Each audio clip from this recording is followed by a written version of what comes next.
Hi, I'm Jules, and this is my homecoming.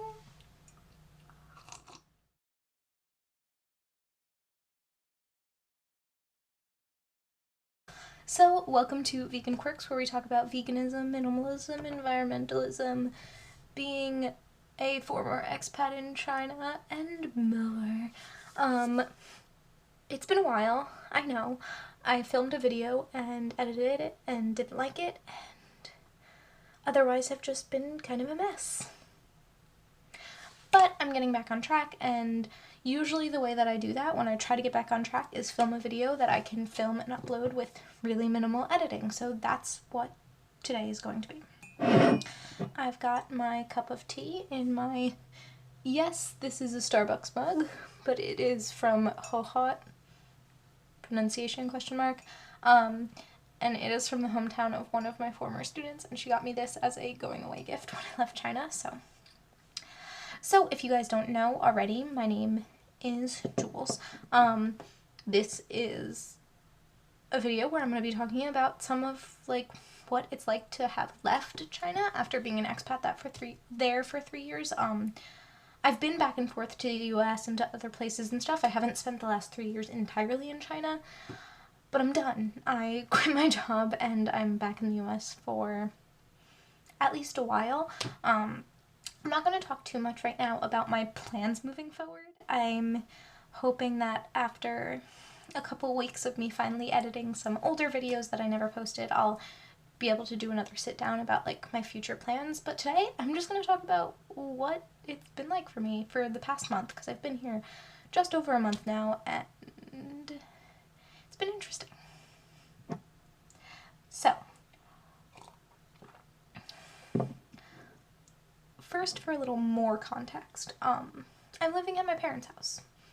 I moved back in with my parents for a short period of time because they're amazing and allow me to do that, and I get to be here rent-free, and that's just awesome. I'm in my childhood bedroom, one of several, so this is a 4-bedroom house, and I started living here and then lived in my sister, I swapped rooms with my sister when she went to college. And then when I first got back here, now, I was actually in what used to be my brother's old room because he was living here. Yeah, complicated, because my brother's old room is now my dad's office.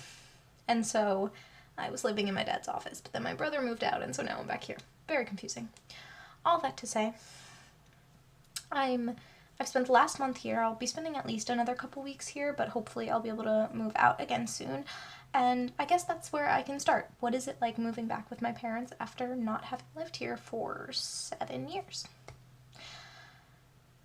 Something's a little bit weird. As far as independence goes, you do lose a little bit, even if your parents are really chill about things, they know where you are and want to. My mom at least does. If you're home late, and I guess this is the same with roommates though, but if your roommates are your own age, they tend to be a little more understanding about certain things. But if I'm home late and I'm noisy and my mom has to wake up at 4:30 for work, which yes, she does wake up between 4:30 and 5:30 pretty much every morning, I feel bad in a very specific way. So that's a little frustrating. At the same time, I also if I am with my 20-somethings friends and I'm filming YouTube videos, which by the way, in China I lived alone, so this has never been a problem, but I don't feel bad in the same way. I don't feel awkward, I don't feel like I'm hiding, whereas right now I'm oh, do people know that I'm doing this? This is weird. Some cool shit though, my Nana lives with me and she's awesome, and my mom is super nice, and I get to have groceries that she sometimes buys. My dog lives here with us and everyone's super cool about that, and it means that when I need to go out, sometimes I have someone to help along with taking care of her, so that's really great. Yeah, so that's been interesting, to say the least. Let me think about it. Sorry, I'm right in front of my computer and I have some notes on my computer, so I hope this looks super awkward that I'm scrolling on my computer while I'm talking to you guys. Again, not gonna really edit this. So, let's move on to what I'm actually missing about being in China. And so number one, of course, is right now it's a little bit independence. I lived alone. I didn't really answer to anyone. I really miss WeChat. I miss it being my primary source of communication. Now I have like, you know, I have text and I have Facebook Messenger, and I still use WeChat for some things because I'm still interacting with people in China, but I miss it. I miss paying for everything on WeChat. I miss paying my rent on WeChat or Alipay. I miss doing work communication on the same platform that I have personal communication, on the same platform that I pay my bills or pay for snacks at 7-Eleven. All great. I miss living in a city, and I'm going to be moving to a city soon, hopefully. More on that at the very end, I guess. I will just do like a quick, like, where's life going next? But right now I'm living in suburbia, and it means I can't get anywhere. I currently don't even have a driver's license. I'm working on it. I just haven't. I basically, like, I lost my wallet and I have to go renew my license, and I just haven't done it yet. But I hate driving, so I don't want to. But I live in suburbia where you have to do anything. So going back to the, like, living with your parents thing, I've been more reliant on them and my partner, who also has a car and lives quite close to here. I've been reliant on them a lot more than I would like to be. So that's been a little unfortunate. And that being said, like, public transportation is just so much better in China. And so even when I live in a city here, it's going to be very, very different than my experience was there. I'm hopefully going to be moving to New York, and if anyone of you have been watching news about New York lately, like, there have been a lot of, like, problems with public transportation, more than usual, a lot of shutdowns, like, people stuck places, the flooding, there's, like, flooding, like, yesterday. If I post this in a timely manner, you'll understand what I'm talking about. Again, if you have any idea what anything about New York is right now. Yeah, so that's kind of where I've been with all of this. I hope it's not irritating that I'm literally, like, crouched in a ball with a cup of tea, but that's just how I'm comfortable right now, so you're gonna deal with it.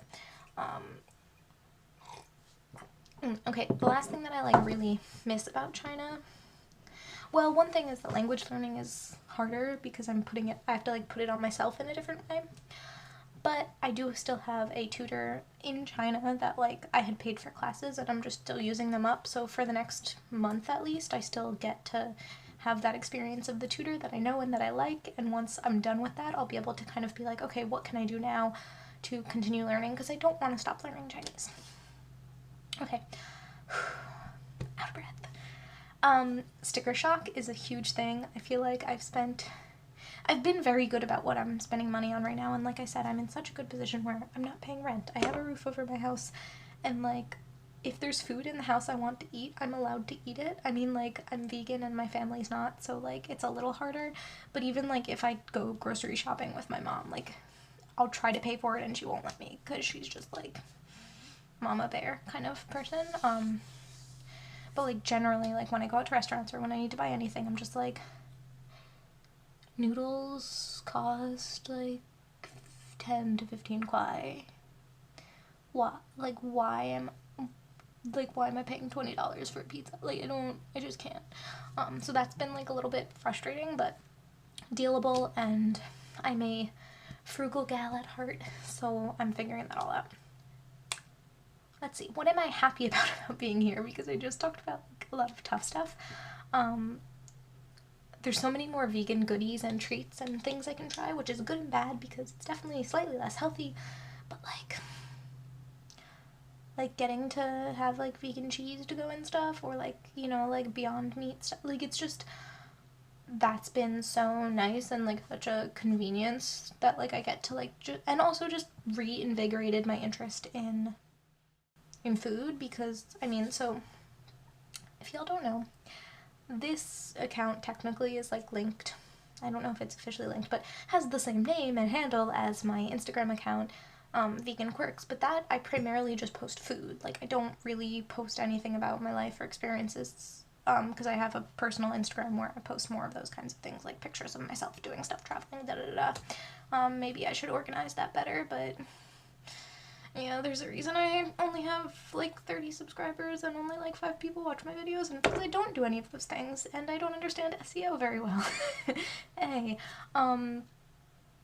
but like having new foods, even if they're not like special foods, but like slightly different foods, just reinvigorates my interest. And so I'm like, I've been cooking more, and ooh, I love this glare on my glasses. Oh yeah, perfecto. And so like, and also being with my partner, like, if you, again, I don't know how much I've talked about this, but like we lived on different continents for a very long time and we don't anymore. And so like just us cooking together and eating together has been like super pleasant. Check out my Instagram for my recent post that kind of touches on that and what one of the things we recently just threw together. But like, yeah, like cooking has just gotten better since I've been home, and I don't know. I hate when I'm not cooking because food is so important to me. Um, better internet and not needing VPNs also is like a super big plus, because it means that even though I right now have been a little like slow on the YouTube train and my Instagram, whatever, I can use it, you know, like it won't take me years to like post something. Like uploading this video will be so much quicker and easier than it used to be. I can, again, it's a good and bad because it means that I spend more time scrolling Instagram than I used to, and I need to get kind of over that, but so yeah, those are like the basics. A little bit of just how being here has been. I'm not employed right now. I recently got jobs, but I'm like in the process of training for them, so I'm not working at this moment, which means I've spent the last month at my parents' house with absolutely nothing to do but play with my dog and like watch YouTube videos. And that's been good and bad because I tend to like struggle with motivating myself when I'm in my parents' house. I don't have as much of like the right type of personal space for myself. Like I'm at a desk right now, which is nice. But I tend to like a lot of time be like, oh, I can close the door in my bedroom, so I end up sitting in a bed. You know what I mean? Like, and then I just personally don't end up as productive that way. I've kind of gotten over the hump of that because usually I'm not home long enough for it to matter that much, but now I'm like, I've been home for a month and I've been able to like turn over and actually be productive again. Yeah, so like reinvigorating my ability to like be productive has been work, but now I'm back on like a good track of like reading every day and, you know, doing like I Duolingo for like Chinese and like that, and like, you know, like in like working on job stuff. Like this is all stuff that I'm starting to get back on track of. Like I said, I'm gonna be trying to move to New York, and my goal while I'm there is not to have a full-time job. I want to take time to work on like passion projects and part-time work, and so I have, like I said, 2 part-time jobs lined up, which I can talk about more in a different video. I've spent the last 3 years with a job that it was very taxing, both emotionally, physically, and mentally, and I'd like to branch myself out a little bit. I'd like to work more on my creative pursuits. This is one of them. Blogging and Instagram is going to be one of them, but like things like dancing, I'm going to spend a lot more time on. I might get my yoga teacher training certification. Like these are all things that are like in the realm of possibility of what I might be doing. And for me to be really good at doing all of those things right now, working part-time is what's going to work. I think that like that's what I'm excited about right now, is like taking time to do things that are not about money and are more about like my physical, mental health, and happiness. And I can get a full-time job again in the future. Like, whatever. Like, I can figure that shit out. But, like, right now, I don't want to. And I think that I'm really lucky to be in a place where I don't have to. I've spent the last 3 years working really hard and saving a lot of my money, which means even if I'm just getting by right now, I'll be okay. So yeah, that's enough about those plans, and this was a little bit of a rambly video, but I just wanted to let you guys know where I've been and what's been going on. Again, the 4 to 5 of you that are actually going to watch this video, thank you so much for watching. I hope to be better in the future about posting stuff, but I say that almost every time I post something and then don't post for a month, so you never know. We will see. I will see you hopefully next week, because hopefully at least once a week is what we're going to be doing from now on. You do not have my word on that, because the odds. But thank you so much. I hope to see you guys here next time. Peace out. Bye bye.